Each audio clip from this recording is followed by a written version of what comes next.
GMAT learners! So welcome to our GMAT learning series. So before we start, we would like to introduce ourselves. First, I am Raisa Meliana. My name is Alexander Limanyama.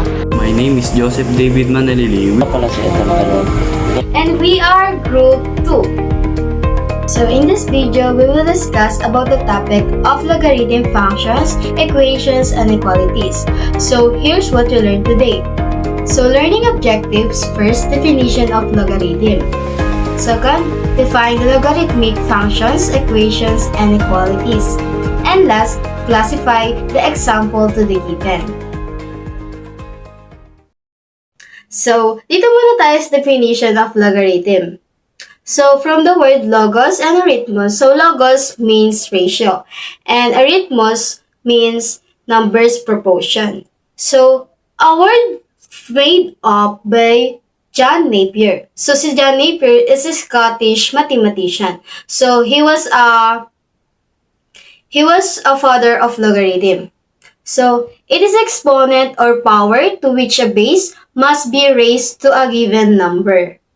Now that we already know what a logarithm is, let's move on to how it is used in functions, equations, and inequalities.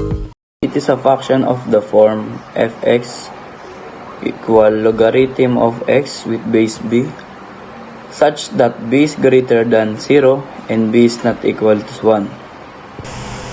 Halimbawa, fx equal logarithm of 3x negative 4. Paano nga ba siya naging logarithmic function?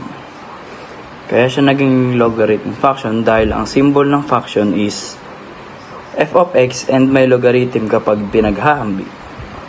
Kaya tatalakayan natin ang tungkol sa logarithm equations. Ang logarithm equations ay isang equations na may kasamang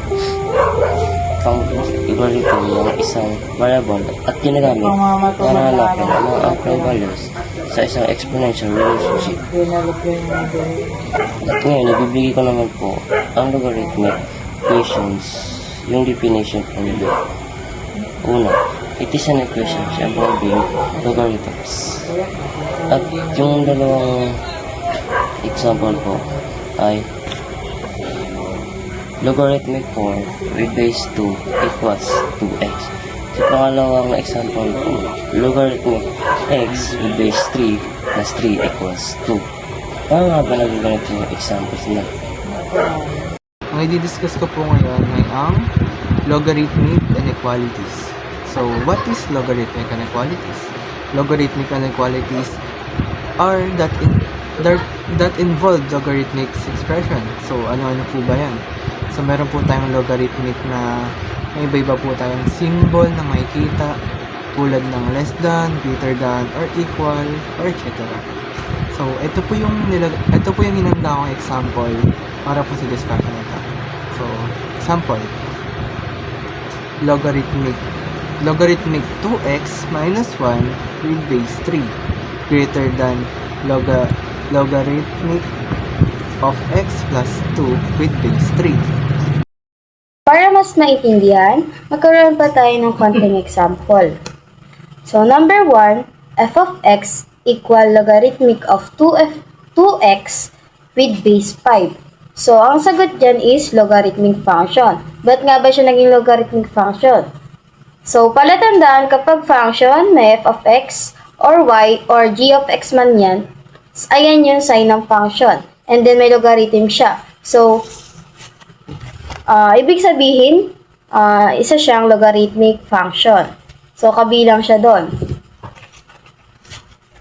Sa number 2 naman, 2 times logarithmic x with base 3 equal logarithmic of 5x minus 4 with base 3. So, ayan naman is logarithmic equation.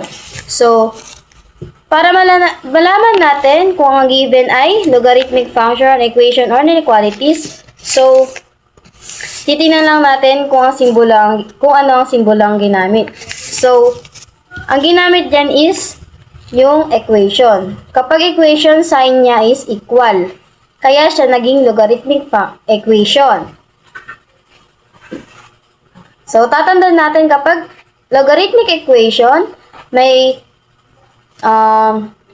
nakalagay sa kanya na logarithmic and yung sign na equation.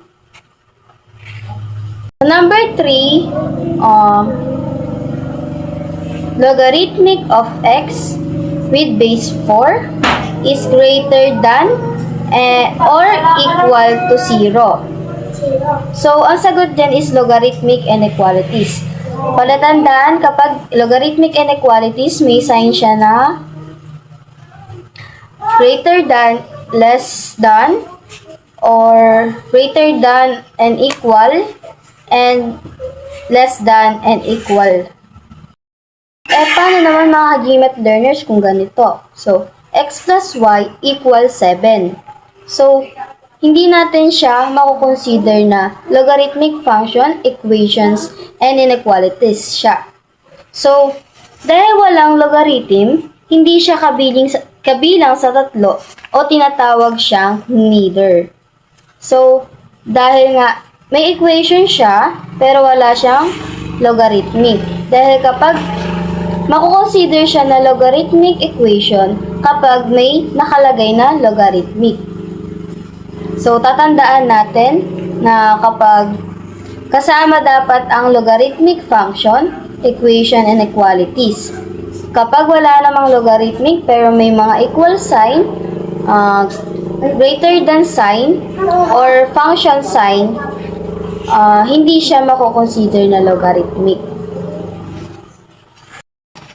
So, isingit lang natin kung paano babasahin ito. So, magbigay tayo ng example. So, logarithmic of x with base 4 equal logarithmic of 4 with base 4. So, logarithmic equation siya. So, paano ba siya binabasa? Uunahin natin yung logarithmic of x, tapos yung katabi ng logarithmic. So, logarithmic of x with base 4 equal, ganun lang ulit, logarithmic of 4 with base 4. So, ganyan siya basahin. So, tatandaan natin na mauuna yung logarithmic of x. Tapos, mauuli yung base niya. Ayun lang, and I hope you learned something today. So, bye-bye!